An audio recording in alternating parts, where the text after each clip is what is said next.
नाम केवड़ा, जो सारी समस्याओं की जड़ है।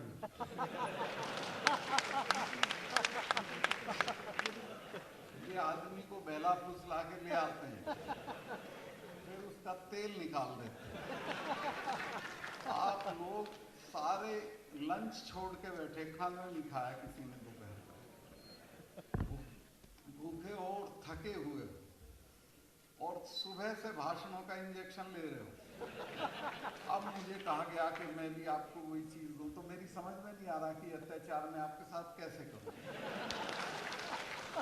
मैं ईमानदारी से कह रहा हूं, मेरे पे बोलने को भी बहुत कुछ है, कहने को बहुत कुछ है, लेकिन अब जो मैं बोलूंगा वो आपके साथ जाती हो।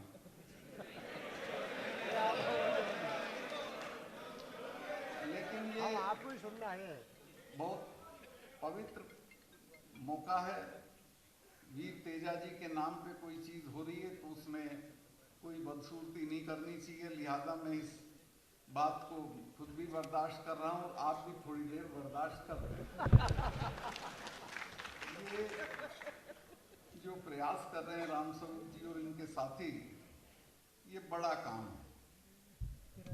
कौमें दुनिया में वही तरक्की करती हैं जो तालीम की तरफ तवज्जो देती है। मुझे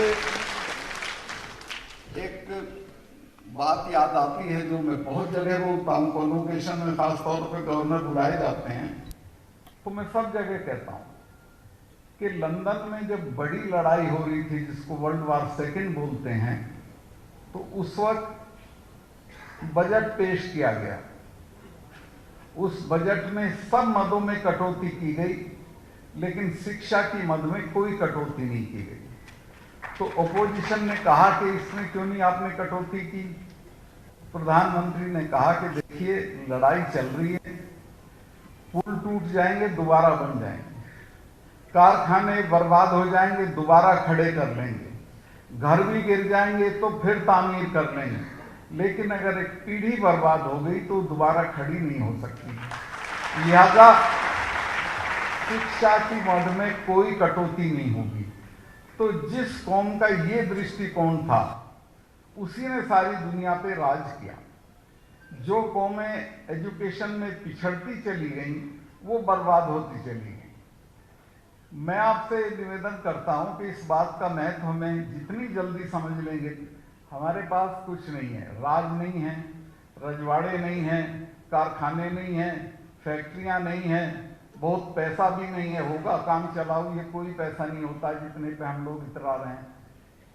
आजकल तो लोगों पे बहुत बहुत रुपया है, लेकिन असली ताकत, जो असली एम्पावरमेंट है, वो एजुकेशन से होता है। एजुकेशन इंसान को कहीं से कहीं पहुंचा देती है। एक दृष्टांत मैं आपको देना चाहता हूं। ये जो लीबिया का तानाशाह था गद्दाफी, वो जब मारा गया तो विद्रोहियों ने उसके दफ्तर की तलाशी ली। उस तलाशी में उनको एक डायरी मिली। उस डायरी में उन्होंने जब पढ़ा तो वो लिखता है डायरी में कि मुझे जीवन का सबसे ज्यादा आनंद तब आता है जब मैं लिटिल कॉन्डी, जो कोंडालीजा राइस एक अमेरिका की विदेश मंत्री थी, दुबली पतली, शक्ल सूरत में बहुत साधारण और बहुत मामूली घर की लड़की, सिर्फ तालीम की वजह से अमेरिका की फॉरेन सेक्रेटरी बन गई।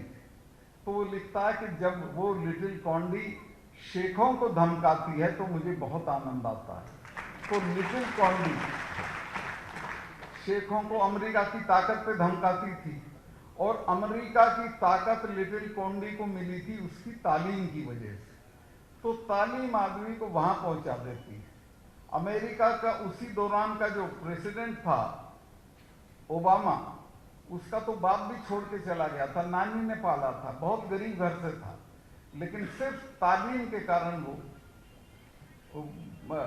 अमेरिका का राष्ट्रपति बन गया था।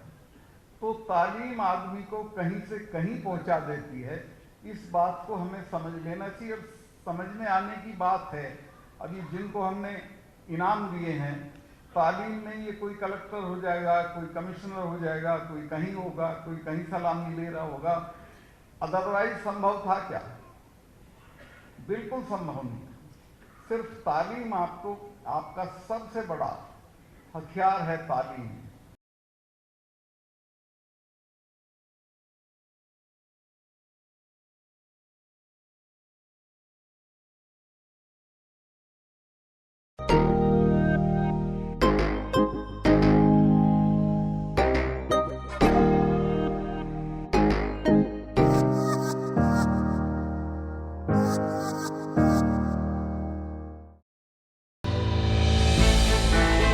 हमने की गलती फिर एक बार, कोरोना ने किया दोबारा प्रहार। मास्क, 2 गज दूरी, करें अपनी सुरक्षा पूरी। कोरोना टीका हम सबको लगाना है, मिलकर साथ समझदारी से कोरोना को हराना है।